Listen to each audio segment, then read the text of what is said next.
დღეს ალბათ ყველაზე რთული არის დაიცვა შენი პერსონალური მონაცემები, იმიტომ რომ ყველაფერი ძალიან ღია არის და სწორედ ამ თემაზე სასაუბრად ნინო ქურასბედიანი მოვიწვიეთ ექსპერტი პერსონალური მონაცემების დაცვის სფეროში.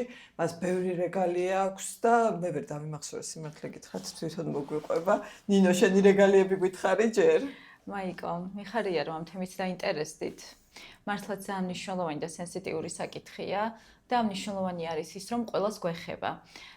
ჩემ რეგალიებთან დაკავშირებით არ მიყვარს დიდად საუბარი და მე ვამბობ ხოლმე, რომ ყველაზე მნიშვნელოვანი ალბათ რაც ამ მიმართულებით შემიძლია ვთქვა, არის ის, რომ წლებია უკვე ამ საქმეს ვემსახურები 2016 წლიდან. გულშემატკივრობ ამ მიმართულებას და ყველა ის შესაძლებლობა, სადაც მეძლევა შანსი, რომ პერსონალურ მონაცემთა დაცვის მიმართულებით, პირადი ცხოვრების კონფიდენციალურობის მიმართულებით ავამაღლო ცნობიერება თითოეული ადამიანის და ეს შესაძლებლობა მიმაჩნია ყველაზე დიდ რეგალიად და ყველაზე დიდ მიღწევად. ამიტომ გეთახმები, ხო, ეს რაღაცა თითქოს ისეთი წაშლილია ყველანაირი ზღვარი. ხა ადრე იყო, რომ ვიღაცა ჭორიკანა მეზობელი გადმოყუდებული იყო მთელი დღე ფანჯარაში და იცოდა ყველა იმანის მოიყვანა ამას, იმან მოაკითხა. ეხლა დღეს თითქოს ადამიანები ჩვენი ნებით ვაძლევთ ყველას უფლებას და თან ის რომ ყველა უკვე კამერით ვართ სახჭურვილები, გვაძლევს მეტ საშუალებას, რომ სხვის ცხოვრებაშიც ჩავერიოთ ჩვენ დაუნებურად თუ მიზან მიმართულად.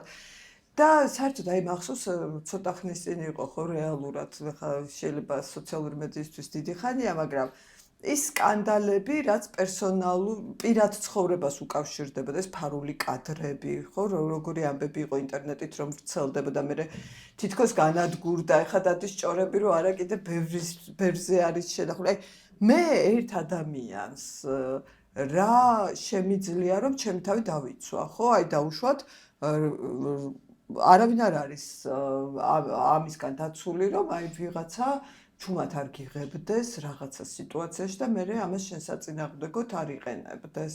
ტექნოლოგიურმა განვითარებამაც მოიტანა ეს პროცესი, თუმცა რეალურად ადამიანები, როდესაც ვერ ვიაზრებთ ამას რა რისკები და საფრთხეები აქვს, ალბათ ვაძლევთ თავისუფლებას, თითქოს სხვა სიკეთის დაცვის მიზნით, ისე უხეშად ჩავერიოთ სხვის პირად ცხოვრებაში, რომ რაღაცა სხვა უფრო პრიორიტეტული და მნიშვნელოვნად მიგვაჩნია. თუმცა ის რეპუტაციული ზიანი, ის მორალური ზიანი, ის მასტიგმატიზირებელი შედეგები, რაც უდგებათ ადამიანებს, როდესაც მათი პირადი ცხოვრების შემცველი ინფორმაციის გამჟღავნება ხდება, არის ბევრად მატრამვირებელი და დამაზიანებელი, ვიდრე შეიძლება ის სიკეთე, რასაც თითქოს ერთი შეხედვით ვიცავთ, იმიტომ რომ ეს რეალურად რაც თითქოს ყოველდღიურობის ნაწილი გახდა, ყველგან ვიდეოკამერით, ყველაფრის ფოტო გადაღების წახალისება და პოპულარიზაცია რეალურად ანგრევს ხშირ შემთხვევაში იმ ადამიანების უფლებას დარჩენ კონფიდენციალურები, რომლებსაც არ სურთ უბრალოდ ამ პროცესში იყვნენ. ნუ შეიძლება ეგ არ მქონდეს გაცნობიერებული, რომ მე რაღაცა პროცესში ვარ,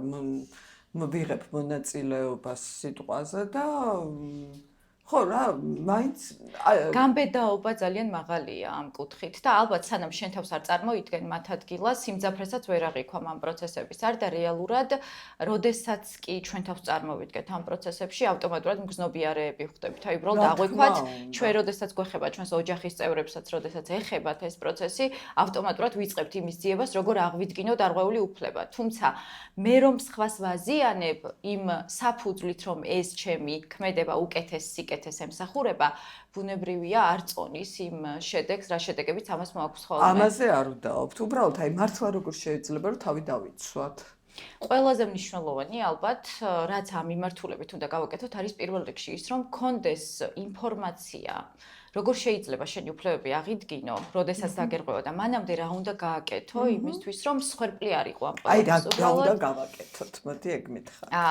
როდესაც ვსაუბრობთ პერსონალურ მონაცემთა დაცვის სფეროზე, გასაგებია, რომ ამ პროცესებს სამართლებრივი აქტები არეგულირებენ. თუმცა ერთია რა გვიწერია კანონში და მეორეა ჩემი მორალი, ჩემი კეთილსინდისიერების ფარგლები და ჩარჩოები რამდენად მაძლევს შესაძლებლობას, რომ რაღაცეები, რისი უფლებაც მაქვს, გამოვიყენო, მაშინ როდესაც შეიძლება კანონმა ყველა პროცესი ბუნებრივია, ვერ შეიძლება შეზღუდოს. ხო და კანონის ძირთად ხო სადაო არის ხოლმე რაღაცა ისე წერია ეს. კი ბატონო, ერთია რომ მე კანონი მავალდებულებს რომ მოვიქცე კეთილსინდისიერების ფარგლებში, მაგრამ ის რაც ხელმეწიფება და რის შესაძლებლობაც მაქვს, ბუნებრივია, მხოლოდ ჩემი მორალი შემიზღუდავს, რომ არ გამოვიყენო სხვის საწინააღმდეგოდ.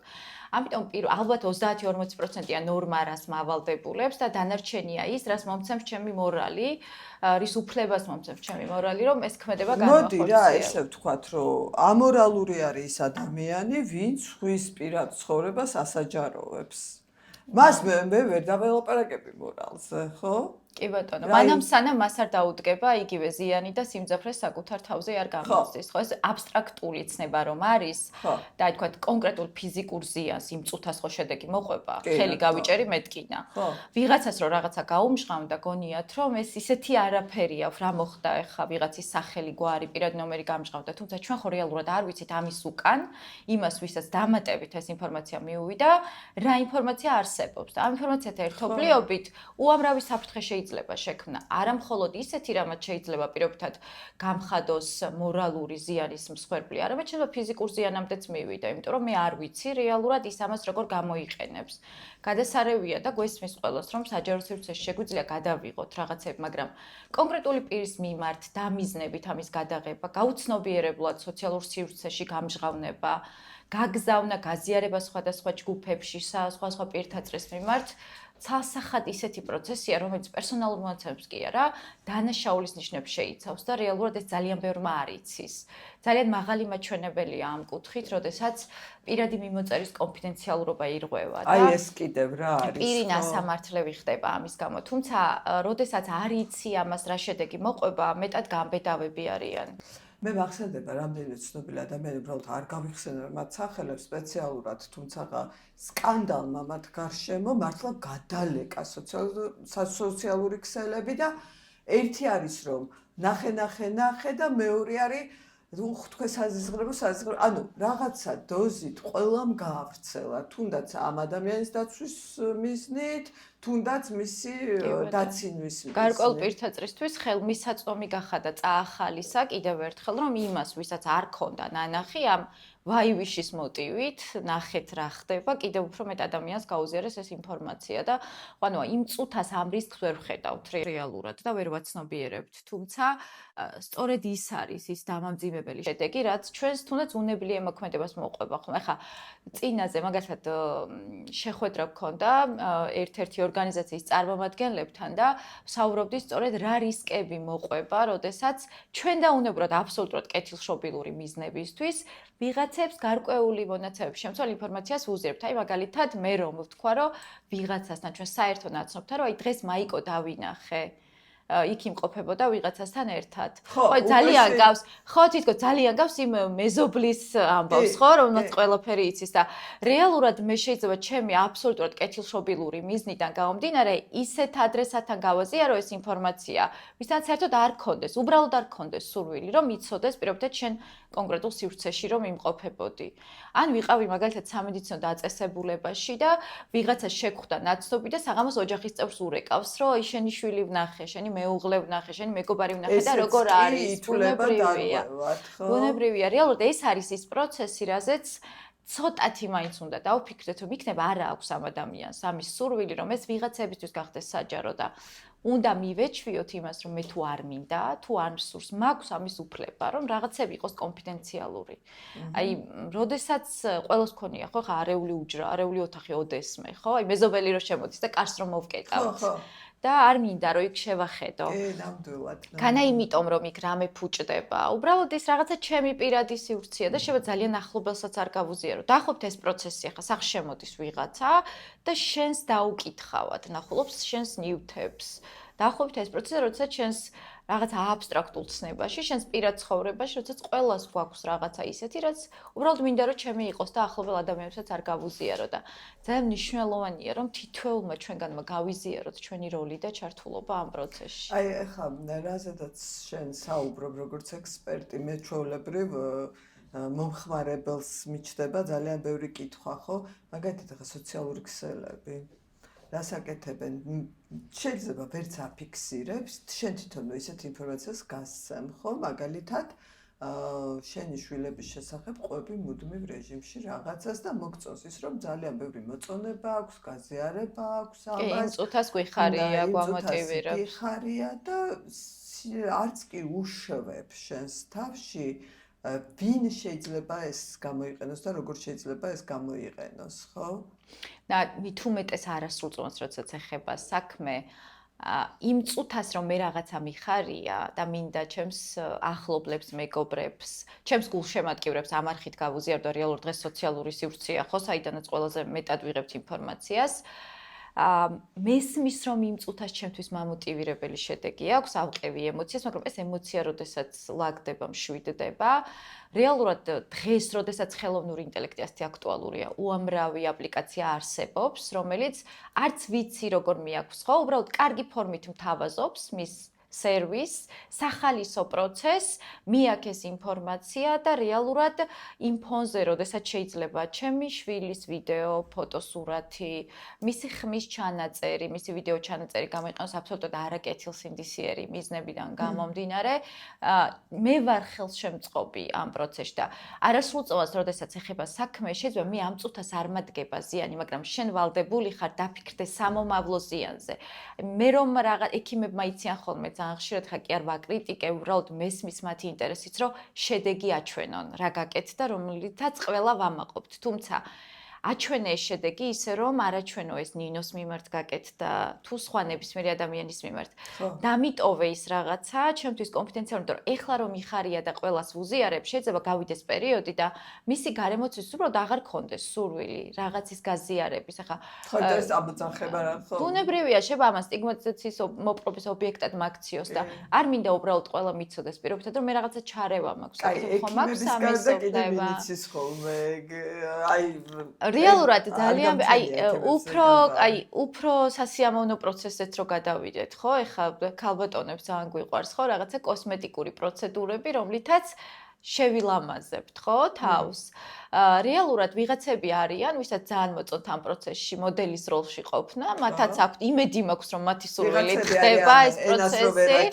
კი ბატონო. რატო ვერ მომჩნევ რომ რაღაცა გავიკეთე, ეგეთიც მე. ხო, ვიღაცა ამბობს, რომ ჩემი პაციენტი ეს არის, იმიტომ რომ ამითი თავი მოიწონოს და რეალურად ესეც ის პროცესია, რომ მე შეიძლება საერთოდ არ მინდა ეს ინფორმაცია სხვისთვის გახდეს ხელმისაწვდომი. ან ძალიან მარტივი. მაიკო, აი ჩვენი საერთო ნაცნობის ნომერი მომეცი რა, ვერ ვიპოვე წამეშალა და რო არ ეკითხებიან რეალურად. იქნება არ მინდა რომ გახდეს ეს ინფორმაცია ხელმისაწვდომი. მაგრამ მე ყოველთვის მეუბნები ერთი წუთით და იმ ადამიანს მნიშვნელოვანია ვკითხოთ. ოღონდ ეს საერთოდ არ მიფიქრია რომ პერსონალური მონაცემები. ხო, მის ტელეფონის საკონტაქტო ინფორმაცია ყველაზე ეფექტური საკომუნიკაციო არხია და ჩვენ ხო რეალურად არ ვიცით ამ ადამიანებს შორის რა ხდება და იქნება და სწორედ ჩვენ აღმოჩნდეთ ის შესაძლებლობა, რომლითაც გაიგო ეს ინფორმაციაც. ან სადღაც ვარ და უბრალოდ არ გავამხილე გარკვეულ პირთა წრესთან, რომ იქ ვიმყოფებოდი იმ საღამოს და ვიღაცა მოკითხავად მომთაგა, ვიღაცა მოკითხავად დადო ჩემი ფოტო, არც უფიქრია რომ მე ამით რამე დამიშავდა, იმიტომ რომ ჩვენ ხო ყველაფერს არ ვუყვებით, ბუნებრივია, ხო? აი ესეც ზუსტად ეს ხო ყოველდღიური პროცესია. აბსოლუტურად კეთილშობილური მიზანია, რაზეც უბრალოდ არ ვფიქრდები, იმიტომ რომ ამითი რა შეიძლება გაფუჭდეს, ამითი განა რა დაშავდება. ხო, მაგრამ აიცი არის, მე მაინც მგონია რომ რაღაცა არ არსებობს ესეთი მძლავრი მექანიზმი. ეხლა ხანს ხო შარშანი იყო ხო რომ აკრძალეს სარეკლამო SMS-ების გამოგზავნა, ხო? რომ უნდა დათანხმებოდი, რომ კი, შენ შეგიძლია გამოგზავნო. არის ერთ-ერთი კომპანია, რომლის მომსახურების ცხოვრებაში არ მისარგებლია. მაგრამ მოგაგნო, ხო? და მოვდიოდა მისი SMS-ები ადრე. ნუ ჩავთვალე რომ დავისვენე, ვამკობ, დღემდე მომდის. დავრეკე მათ ოფისში, ვუთხარი რომ რა მომიღეთ ყველა ბაზიდან, არ მაინტერესებს, არ ვარ თქვენი მომხმარებელი, თან როგორ დროს მოდის ხოლმე, აი, ახალ ჩაძინებულზე წკაბდა რომ წამოხტები, რომ რა ხდება ხომ მშვიდობა. აი, ეგეთ დროს ხო და ნუ ფაქტია რომ წესით ახლა მე უნდა მივდიოდე სასამართლოში და უჩიოდე ამ კომპანიას. აი პერსონალურ მონაცემებთან რატომ აქვს რეალურად კავშირი ამ პროცესს, ხო? ეხლა ვიღაცები უბრალოდ იმით იწუხდებიან, რომ SMS-ის ხმა აწუხებს, ხო? მაგრამ რეალურად ის ვიღაცა, ვინც უკვე თავს ან კომპანიას, ან თვითონ აკეთებს ამას, იყენებს შენ ტელეფონის ნომერს, შენ საკონტაქტო ინფორმაციას, ხო? დღეს წარმოუდგენელია იმაზე ვისაუბროთ, საიდან, აი პირველ წყარო ვინ არის, იმისი ვინც თქვათ ამ ინფორმაციას, იმიტომ სადღაც მე დავტოვე, ვიღაცამ შეაგროვა. არა, ზუსტად ვიცი, რომ საერთოდ არანაირი შეხება პირადად მე არ მქონია, იმიტომ რომ არ მომწონს რა მათი პროდუქტი, მორჩა. ხო და აი რა შემიძლია ახლა მე გავაკეთო? დავრეკე, არა მომიღეს ბაზიდან. სასამართლოზე მარტივი გზა ამ შემთხვევაში და სწორი გზა არის პერსონალურ მონაცემთა დაცვის სამსახურში, უნდა წარადგინო განცხადება და მოითხოვო შენი პერსონალური მონაცემების შესაძლო უკანონო დამუშავების ფაქტის შესწავლა. ესე იგი, არსებობს ესეთ სამსახური? პერსონალურ მონაცემთა დაცვის სამსახური უკვე 2014 წლიდან არსებობს და სწორედ ეს არის ის უწყება, ვინც პერსონალური მონაცემების კანონიერად დამუშავების პროცესს ამონიტორინგებს ჩვენს ქვეყანაში. როგორ უნდა მივაგნო ამ სამსახურს? მართლა ისეთ გამწარებული ვარ, რომ პერსონალურ მონაცემთა დაცვის სამსახური ონლაინ სივრცეშიც იძებნება, რამ ვაჩნაძის კი ბატონო, ვაჩნაძის ქუჩაზეც აქვს ოფისი, თუმცა თავისუფლების მოედანზე, კოლმეურნეობის მოედანზე, კი ბატონო, ხელმისაწვდომობა მარტივია. მათთან ბრო ძალიან ბევრმა სამსახურს არ იცის ამ პროცესს, კი ბატონო, სად უშველოს და როგორ დაიზღვიოს თავი ამ პროცესებში. სასამართლო არ გჭირდება, სპეციალური სახელმწიფო სამსახური არის, რომელიც საკმაოდ დროული რეაგირება იქნებათ, რადგან წარმოების ვადები 2-დან 3 თვემდე მაქსიმუმ შეიძლება გაიწოს. ბუნებრივია ეს დამოკიდებულია თვითონ საქმის სპეციფიკაზე, რამდენი გარემოება აქვთ გამოსაკვლევი. თუმცა ეს არის ის სამსახური, ვინც ამ პროცესის მონიტორინგს ახორციელებს. მითხარი, იმიტომ რომ ისეთ გამწარებული ვარ, რომ უფრო არ ვიყენებ მათ მომსახურებას და ხო, ბუნებრივია, იმიტომ რომ ხა რაღაცა რო არ გინდა და ძალით რო ცდილობენ რომ ჩაგვსვან ამ პროცესში, ეს არის ზუსტად მექანიზმი, ჯერ მკითხე, ვარ თუ არა თანახმა ვიყო ამ პროცესის მონაწილე და შემდეგ შემომთავაზე. ის რითიც შეიძლება მეც ვისარგებლო, ჩემთვისაც ბენეფიტი იყოს, თუმცა ჯერ მე მკითხე, მაქვს ამის სურვილი, ვიყო ამ პროცესის მონაწილე. აი ახლა მაგალითად მე მარკეტინგ კომპანიებთან შეხება მაქვს, ვიცი რომ აი დეველოპერები იყენებენ ხოლმე, აი ამან ჩემთან ადრე იყიდა ბინა და მე მას ხელახლა გავგზავნი ახალი ბინის შეძენის შეთავაზებას. ბაზა აქვთ და იყენებენ. რესურსი რეალურად რომელიც ძალიან ძვირფასია დღეს ხო ინფორმაციული რესურსი. მაგრამ დარწმუნებული ვარ რომ 10 წლის წინ რომ ვიღაცა მიყიდა ეს ბინა შეიძლება არ მომეწონა, კი ბატონო. არაფერს არ უკითხავს, გინდა თუ არა ისევ მიიღო ჩემგან მონაცემები. კი ბატონო. ანუ ყველა ამ ადამიანს შეიძლება გქონდეს ნომერი, მაგრამ არ უნდა შეაწუხო? ყველა ჯერზე უნდა მკითხო. ხო? ვარ თუ არა თანახმა ამ პროცესში მივიღო მონაწილეობა, თუ ერთხელ დაგთანხმდი, თუ ეს ჩემი თანხმობა ვალიდურია, ოღონდ შენ მექანიზმი უნდა გქონდეს, რომ ეს ჩემი თანხმობა გადაამოწმო, დღესაც ვალიდურია ეს ჩემი თანხმობა და თუ ამის დადასტურების მექანიზმი არ გაქვს, რეალურად უნდა მკითხო, იმიტომ რომ შეიძლება მე 10 წლის წინ რაღაც ვიყიდე, ამ პროცესში მონაწილეობისთვის თანახმა ვიყავი, უბრალოდ ერთ წელიწადში ისეთი უკმაყოფილო ვარ. შეიძლება ამის გამო შენთვის უკავშირი არ მომეცე, მაგრამ ან უბრალოდ აღარ მინდა, ხო? ამის უფლება გვაქვს რეალურად. უბრალოდ ჩვენ მე ვამბობ, რომ ეს ქართულ ტემპერამენტში ცოტა რთულია ის მივიღოთ, რომ რაღაცა შეიძლება არ იყოს აუცილებლად აკრძალო და მე არ მქონდეს უბრალოდ სრული ამ პროცესის მონაწილე ვიყო. ამიტომ ეს არის ძალიან მნიშვნელოვანი, რომ ერთმანეთის აზრი უნდა გავითვალისწინო. აი შენ თქვი რომ შეიძლება დღეს აღარ იყო თანახმა. რამდენ ხანში არის თუ არა რაღაც ეს კანონით დადგენილი და რამდენ ხანში ერთხელ უნდა მკითხოს ჩემმა საყვარელმა PSP-მ, რომელსაც როგორ ვთქვათ, რომ არა აუცილებლად ხო ნამდვილად ჩაინიშნეთ, რომ გამოვიგზავნეთ SMS-ები. ჩემმა საყვარელმა PSP-მ რამდენ ხანში ერთხელ უნდა მკითხოს, მინდა თუ არა მისი სარეკლამო მესეჯების მიღება. თანხმობა რომ განმაცხადებინეს, ნებისმიერ ეტაპზე შემიძლია უკან წავიღო ეს ჩემი თანხმობა. SMS off რო წერია? SMS off-ი არის უკვე მექანიზმი, რომლითაც მე შემიძლია დავაუარო, უნდა მუშაობდეს. ხო და არ უნდა მუშაობდეს. აი ეს უკვე ორგანიზაციის რისკია, როდესაც მე დავაფიქსირე იმავე არხით.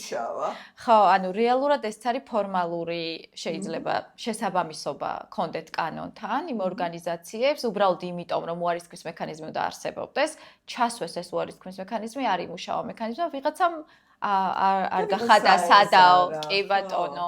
და ესეც არის რეალურად მათი ბიზნეს რისკია, ზოგჯერ უღირთ ხოლმე ასეთ რისკებზე წასვლა ორგანიზაციებს. გააჩნია საპირწონედ, რადგას მეორე მხარეს. ისე ერთი კარგად მოვიფიქრო კიდე ვინმე შლის ნერვებს და ვინც ისეგება ვიდაოთ და ხო, რეალურად ეს არის მექანიზმი, რომ აი ჩვენ რომ აღვიქვამ შეწუხებად, კი შეწუხებას რომ თავი ავარიდო გარდა ამისა, რაღაც შესაძლებლობა გამოვიყენო, რომ შეგიზღუდო ჩემი მონაცემების გამოყენება.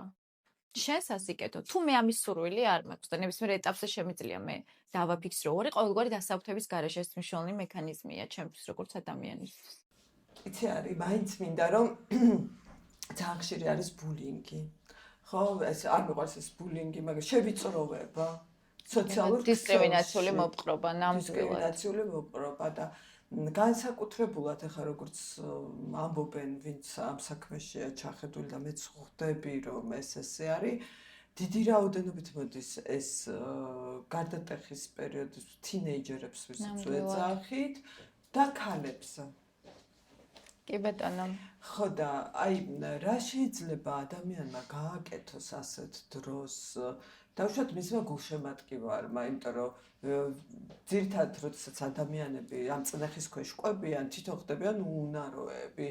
ხო, უნაროები ანერგიულები ისე როგორი შედეგი ექნება ამ ყველაფერს ყოველხერხნაირად არ აღიქვამს ამ პროცესებს. საერთოდ არ აინტერესებს. ახლა აი სულ ცოტა ხნის წინ მაგალითად ერთ საჯარო პირზე წონის გამო ისეთი წნეხი წამოვიდა, რომ ცოტა თვალები ამივიდა შუბზე. ხა შეიძლება ამ ადამიანის რაღაცა მოსაზრებებს მე კატეგორიულად ვემიჯნები, მაგრამ არასდროს მივცემ თავს უფლებას, რომ მას გარეგნობაზე დავცინო, ხო?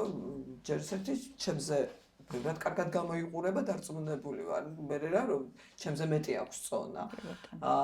და აი რა შეიძლება ურჩიო ადამიანებს, ვინც არის ამ სხერბლი, ან მათ კეთილმოსურნეებს, როგორ შეიძლება დაიცვან ეს ადამიანები?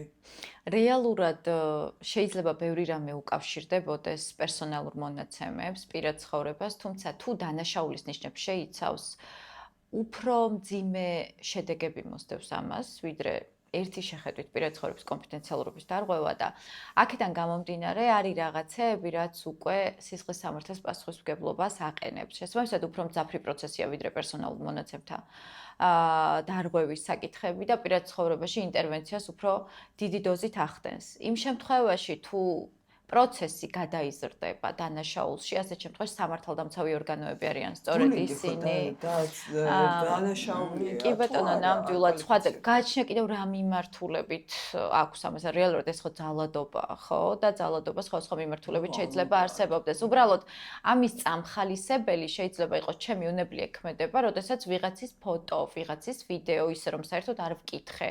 ან არ ჩავთვალე საჭიროდ რომ და მეკითხა, კონკრეტულ პირთაწრისთვის ხელმისაწვდომი გავხადე, თითქოს შეიძლება კომიკური ტექსტით, აი საჯარო სივრცე და საჯარო პირები არიან ის ადამიანები, ვისაც ბუნებრივია ვერ შევზღუდავთ ხო სოციალურ სივრცეში მათზე ინფორმაციის ხელმისაწვდომობას, აქ უკვე შემოდის ეს კეთილსინდისიერების ხარისხი, ის ვინც დგას რეალურად ამ ტექნიკის უკან, ვინც ამ სოციალურ სივრცის უკან დგას, რამდენად იყენებს კეთილსინდისიერად ამ რესურსს. ცოტა ცდება უკვე პერსონალურ მონაცემებს და სხვა მიმართულებით გავდივართ. ძალიან რთულია ეს პროცესი, რომელიმე ნორმით დაარეგულირო, იმიტომ რომ როდესაც სოციალურ სივრცეზეა საუბარი, ინტერნეტ სივრცეზეა საუბარი, არის ზოგჯერ ისეთი შემთხვევები, როდესაც შეიძლება ვერ დავაიდენტიფიცირო, ვინ დგას ამ პროცესების უკან.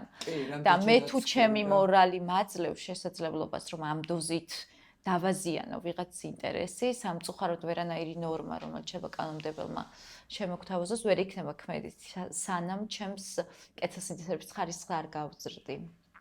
ნინა, ახლა სულ ხარ დაკავებული.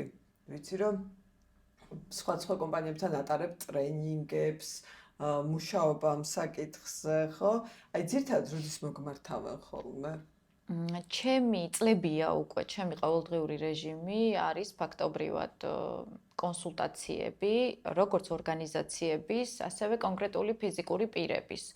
და ფაქტობრივად უწყვეტ რეჟიმში ვარ ამ პროცესებთან მიმართებით და არის ძალიან ბევრი შემთხვევა, როდესაც ერთი შეხედვით უმტკივნეულო პროცესიდან იწყება ეს ყველაფერი და არის შემთხვევები, როდესაც შეცდომა მოსდის ორგანიზაციას და უკვე როგორც ორგანიზაციას სურს ამ პროცესში, ან მხარდაჭერა ამ პროცესების დანერგვა, აუდიტი პერსონალურ მონაცემთა დაცვის მიმართულებით, მაგრამ ესე რომ გამოვყო პერიოდი, ძალიან გამიჭირდება, იმიტომ რომ არ აქვს მნიშვნელობა შაბათია, კვირა, დღის რა მონაკვეთია, უამრავი შინაარსის მომართვა მაქვს ამ მიმართულებით და თუ კი შემიძლია რომ რაიმე სახის კონსულტაცია გავუწევ, ბუნებრივია ყოველთვის ვცდილობ. არა მხოლოდ სატრენინგო ფორმატში, არამედ ნებისმიერ იმ პროცესში, როდესაც მასიური პრობლემა რა არის? ინფორმაციის გამჟღავნება. ინფორმაციის გამჟღავნება ეს არის ძალიან დიდი პრობლემა დღეს, რადგან აი წარმოვიდგინოთ, მაიკოშე რამდენ ინფორმაციას გაქვს წვდომა. შენი სამსახურებრივი საჭიროებიდან გამომდინარე და შენ რომ შენი კეთილსინდისიერება connecting people შენ რომ შენი კეთილსინდისიერება არ გზღუდავდეს, რამდენი ინფორმაცია შეიძლება გახადოს საჯაროდ ხელმისაწვდომი, ხო? მაგრამ ტვიში ციფლუკი რო ჩამერთო. კარგია. იცი როგორ ფილტრავს? აი რაღაცებს ვერ მახსოვს, აი შეიძლება ახლა რაღაცას მომიყვე შენ და მართლა გავიკვირო და გავიდეს 9 საათი და იგივე თემაზე რაღაცა თქვა, ხო? მოგიტრიალე, აი ვიღაცა ვიცი რაღაც სხვანაირად მითხრა და ეს მავიწყდება მომენტალურად. თუ ეს საქმე. ანუ ამ განწყობით არის შენი გონებაც ამ მიმართულებით. ანუ რეალურად სადაც კი რაიმე პროცესი ხდება, ყველგან მონაცემების დამუშავებას აქვს ადგილი. ისე შეუძლებელია რაიმე მიარსებოს. შესაბამისად, უკვე იმ ადამიანებზე არის დამოკიდებული ამ ყველაფრის განხორციელება, ვინც ამ პროცესშია ჩართული. და თუ კი სადმე ადამიანია, ბუნებრივია უკვე ავტომატურად პერსონალურ მონაცემებთან გვაქვს საქმე. შესაბამისად, რისკები ყველგან მაღალია. უბრალოდ სად უფრო მეტად სენსიტიურია ეს ინფორმაცია სათნაკლებად. აბა, ეხლა რა ითვლება პერსონალურ მონაცემად? მოდი ერთხელ კიდე გავიმეოროთ. პერსონალურ მონაცემებს, როდესაც ახსენებენ, ავტომატურად ყველას გგონია, რომ ეს არის სახელი, გვარი, პირადი ნომერი, ტელეფონის ნომერი და რაღაცას ვეძებ 1-2 სიტყვას. რაც ძალიან მოკლედ შეიძლება ითქვას, თუმცა ყველაფერი პერსონალური მონაცემია, რაც მე მეხება. პირდაპირ თუ ირიბად, ცოტათი მეტს თუ საუბრობს ჩემზე, ესეც ჩემი პერსონალური მონაცემია. შესაბამისად, არ არის აუცილებელი ზუსტი ანამნეზი ვიცოდე ადამიანის შესახებ, უბრალოდ რომ ვიცოდი, რომ გუშინ ექიმთან ვიზიტზე იმყოფებოდა, ეს უკვე მისი პერსონალური მონაცემია. შესაბამისად, როდესაც ადამიანი არსებობს, ადამიანი ყავს სახეზე, თუ შეგვიძლია მივხვდეთ, ვის ეხება, ეს კონკრეტული უკვე პერსონალურ მონაცემთან გვაქვს საქმე. ამიტომ, როდესაც ამბობენ, რომ პერსონალური მონაცემი, ამის უკან ბუნებრივია არ დგას მხოლოდ სახელი, გვარი, ტელეფონის ნომერი, პირადი ნომერი, სახლის მისამართი. ძალიან ბევრი რამე. ამისი გადაადგილების მარშრუტიდან აბსოლუტურად ყველაფერი არის მისი ბრენდით დამთავრებული. ნამდვილად, ჩემი გემოვნების შესახებ ინფორმაცია, ჩემი აქტივობები, ჩემი ინტერესები, ჩემს ვერ დაფიქსირებული პოზიციები, რომლებიც შეიძლება პირდაპირ არ აჟღერებდეს ჩემს ინტერესს, თუმცა ირიბად საუბრობდეს ამ ყველაფერზე, ჩემი პერსონალური მონაცემია. ნინო ძალიან ყოჩაღი იყო ქიმიაში, მაგრამ არ ვიცი რა ნიშნებზე სწავლობდა, ესეც ნინოს პერსონალური მონაცემია. და აი არის ხოლმე რომ დავუშვათ ოკუპანტი ქვეყნის ქვეყანა დგას კონკრეტული აპლიკაციის უკან. აი მაგეთ ტაქსის აპლიკაცია ხო და ბევრად იაფია ამ ტაქსით მომსახურება და სულ გვაფრთხილებენ რომ შენ ამითი მათ აწვდი შენს პერსონალურ მონაცემებს, მათ აწვდი რაღაცა ინფორმაციას. ეს მითია თუ რეალობა? როდესაც რაღაცა აპლიკაციაზე ვრეგისტრირდები, ბუნებრივია, რამდენად სანდო არხია ეს ცალკე საკითხია, მაგრამ ყველა ჩემს ინფორმაციას ვუზიარებ. აბა ვნახოთ ჩვენი ისტორია. სად გვაქვს ნასიარულები მარშრუტს შევხედავთ, ხო? ეს ჩვენი პერსონალური მონაცემია, ბუნებრივია, სად გადავაადგილდები. როდესაც ლანჩის დრო მოდის და უცებ აპლიკაციას ვრთავ, რა საკვები უფრო მომწონს. აი აფთიაქში მაგალითად. ჩვენ ხო გონია და დისკომფორტს იმაში ვხედავთ, რომ რატომ მეკითხებიან ხმამაღლა პირად ნომერს და ტელეფონის ნომერს. მაგრამ იმაზე არ ვფიქრობ, რომ მე რო ბარათზე ვატარებ, ის ინფორმაცია რა მედიკამენტებს ვყიდულობ, ამას მე ვიღებ თუ სხვისთვის ვყიდულობ, არ აქვს რეალურად მნიშვნელობა, ხო?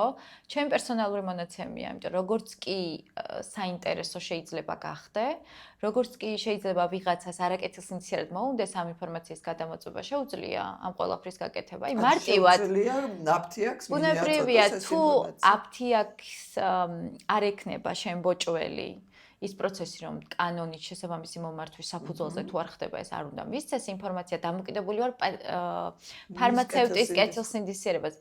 აი მარტივად მე ჩემს მსმენელებს ვეუბნები ხოლმე, რომ ChatGPT ხო ძალიან პოპულარულია დღეს და კარგი ასისტენტია, ხო? კარგი ასისტენტის როლშია.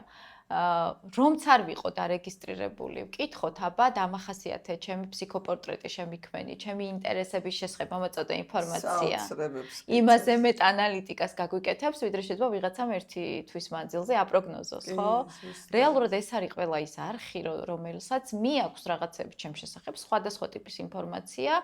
და თუ კი არაკეთილსინდისიერი ადამიანის ხელში აღმოჩნდა, ყველაზე მნიშვნელოვანი ფასეულობა, ხო, ჩემი ისტორიების შესახებ ინფორმაცია, ვიღაცებისთვის შეიძლება არაკეთილსინდისიერი, ვიღაცების მხრიდან შეიძლება არაკეთილსინდისიერად იქნას გამოყენებული. ტექნოლოგიებს ეს რისკები აქვს. ძალიან რთული თემაა, ძალიან რთული თემა არის და როგორ უნდა იყოს ტექნოლოგიების გარეშე, ხო? რეალურად ეს კამერებიც ყველაფრის ნაბიჯზეა დამონტაჟებული და ხო, გიღებენ. კი, საზოგადოებრივი უსაფრთხოების დაცვის მიზანი აქვს რეალურად ამ ყველაფერს, როდესაც ამის უზრუნველყოფა ხდება და გამაფრთხილებელ ნიშანსაც ხედავთ, ხო? როდესაც ვიცით ვინ იღებს. ქუჩაში რომ მიდიხარ, არ უყურებ, ხო? იქ კამერა, აქ კამერა და ვიღაცამ შეიძლება თვალყური ძალიან მარტივად ადევნოს შენს გადაადგილების მარშრუტს. შესაძლოა. ამაზე სარისკო კიდევ ის არის, აი ვიღაცები თავიანთ თავს რომ აძლევენ უფლებას პირადი მობილური ტელეფონით, პირადი გაურკვეველი მიზნებიდან გამომდინარე და გაფიქსირონ იქ, სადაც შეიძლება გქონდეს ყოფნის უფლება, უბრალოდ სურვილი არ გქონდეს რომ მოხვდე ვიღაცის პირად მობილურ ტელეფონში, რომ უკონტროლო პროცესია, ხო? ChatGPT ახსენე და ახლა შენ ძალიან კარგად გიცნობ და ძალიან კარგად ვიცნობ შენ საქმიანობას, მაგრამ სანამ მოხვიდე ChatGPT-ს ვკითხე, რომ აბა მითხარი რამე ნინო ქურასბედიაზე თქვა იქნება მეთქი რაღაცა. გითხრა რამე? და ამოაგდო ნუ შენი რეგალიები, ექსპერტი საერთაშორისო იმდენი რაღაცა ამოაგდო, რომ მე ვთქი თურმე არ ვიცნობ ნინოს. ხო და რაც გინდა კითხეო, ყველაზე კომპეტენტური არისო ამ სფეროშიო, ესეც დაამატა და აი ხა გეკითხები. შეგიძლია თუ არა 3, 5, 10 არ აქვს მნიშვნელობა, ოქროს წესი, ოქროს რჩევა ექსპერტისგან ჩვენს მაყურებლებს გავზიარო. ყველაზე მთავარი, რაც მგონია არის ის, რომ როდესაც კითხვა ისმევა, ვიღაცა ინტერესდება ჩვენი მონაცემებით, რამდენიმე წამით მაინც გამიჩნდეს შეკითხვა, რასაც მეკითხება, წესთ ამ ინფორმაციის მიღების უფლება აქვს თუ არა, სჭირდება თუ არა მას ეს ინფორმაცია. რაღაცა მიზანს რომ უნდა მიაღწიო, შეიძლება ჩემთვის ეს მიზნის მიღწევა ძალიან დიდი ბენეფიტია, მაგრამ თავში აუცილებლად უნდა დავუსვათ ჩვენ თავს შეკითხვა, ნეტავ ამ ინფორმაციის მიღების უფლება აქვს თუ არა, საჭიროება არის თუ არა ამ ინფორმაციის მიღების. მიდგომა იყოს იქნებ რაში გამომადგეს, ან ამითი რა შავდება, რეალურად არის კიდევ უფრო წამხალისებელი იმის, რომ მეტი რისკები და საფრთხეები შევუქმნა ჩემს პირად ცხოვრებას. როდესაც ვიყენებთ ტექნოლოგიებს, როდესაც ვიყენებთ აპლიკაციებს, როგორი ფორმით არის შემოთავაზებული, ხო? მახალისებს, მაჩვენებს, როგორი ვიქნები რამდენიმე წლის მერე, როგორი ვიქნებოდი ბავშვობაში, ხო? ანუ ისე კომფორტულად მთავაზობს ამას, რომ ეჭვიც არ გამიჩნდეს, ჩემი მონაცემი წაიღოს. უნდა ავწონო ის შედეგი მე ამით, რასაც მივიღებს, მიღირს თუ არა იმად, რომ დაშვება მივცე მას ჩემს მონაცემებზე. ან პროპორციულობა უნდა შევაფასო შედეგს, რასაც მივიღებ. უფრო დამაზიანებელი ხომ არ იქნება სამომავლოდ იმისა, რომ სადღაც ვტოვებ ინფორმაციას, რომ რაზეც საერთოდ არც მაქვს მოსაზრება, ვის შეიძლება კონდეს წვდომა ამ ინფორმაციაზე. როდესაც სადღაც ვრეგისტრირდები, იმიტომ რომ უბრალოდ რაღაც მაინტერესებს, მივაქციო ყურადღება ეს ინტერესი არის თუ არა იმ შესაძლო რისკების საპირწონე, რაც შეიძლება ამას მოყვეს. ან ინფორმაციას, როდესაც სოციალურ სივრცეში ვაზიარებ. დავფიქრდე რამდენიმე წამით თუნდაც, რომ ეს ვისთვის იქნება ხელმისაწვდომი. შეიძლება არაპოპულარულ აჯღერს, თუმცა იმ მეგობრების წრეშიც აღმოჩნდნენ არაკეთილმოსურნეები, რომლებმაც შეიძლება ხო, რომლებსაც შეიძლება აბსოლუტურად არალეგიტიმურად გამოიყენონ, ხო, ეს ინფორმაციები. ან როდესაც ვიყენებ პლატფორმებს, მაქვს ფაილები, მეილი, ტელეფონი და ყველა ჯერზე შემახსენე მოგვიანებით ვუთითებ პაროლი მაქვს შესაძლებელი, მიზარება რთული პაროლის მოფიქრება. რეალურად ეს არის ჩემი მხრიდან მექანიზმები, რომლითაც მეტნაკლებად შემიძლია დავაზღვიო უსაფრთხოება ამ პროცესის. შეცვალო ხოლმე? და რაც შეიძლება ცოტა რთული უნდა იყოს, ხო, ეს პაროლი. მაგას რა ან რატო აქვს მაგალითად, აი ახალ ტექნოლოგიებს შემოთავაზება, რომ შეუძლია თქვა Face ID-ც დამაიდენტიფიციროს. აი მე მაგალითად ხო, მე მაგალითად არ მიყვარს, როდესაც აი COVID-ის შემდეგ ვთავაზობენ პირბადითაც გინდა, რო გიცნობს, მე მაგალითად არ მიყვარს და არ ვთანხმდები ხოლმე ამ ფუნქციონალს, იმიტომ რომ რა ვიცით რა ხდება, ხო? იყოს რაღაცა სრული ხო, იდენტიფიცირება. ამიტომ მგონია რომ სადაც უფრო მეტად შემიძლია, მეტნაკლებად შევზღუდო გავრცელება. ან რაღაცა ინფორმაცია მაქვს და იციან, აი ლეპტოპი გახსნილი მაქვს, პერსონალური ინფორმაცია მაქვს, შიგნით რაღაცა სია მაქვს, რაღაც მონაცა ვიღაცის CV მაქვს და არ დავბლოკე, ისე გავედი ტელეფონზე სასაუბროთ და ამ დროს ვიღაცას ძალიან დააინტერესა და თვალი მოკრა. ჩემი მოქმედებით ხომ გავამარტივე ინფორმაციებზე ცდომ. ამ დეტალებისგან შედგება რეალურად ის პროცესი, როდესაც ინფორმაციის გამჟღავნებას ვახდენთ. მოგეთ ინფორმაციას ოქროზე ძვირი ფასი ადევს, ფაქტია და მეგობრებო, გთხოვთ არ დაგავიწყდეთ, რომ თქვენი თავისუფლება ზუსტად იქ მთავრდება, სადაც სხვისი იწყება და ამიტომ ცოტა დავფიქრდეთ ხოლმე რაღაცების გაზიარებისას. ნინა, ძალიან დიდი მადლობა, რომ ამ თემით დაინტერესდით და იმედი მაქვს, რომ ხშირად მექნება შენთან საუბრის საშუალება უფრო ჩაშლილად სხვადასხვა საკითხებზე. პატივია, ჩემთვის შენი სტუმარი ვიყო, მაიკო, დიდი მადლობა. აბა, კარგად.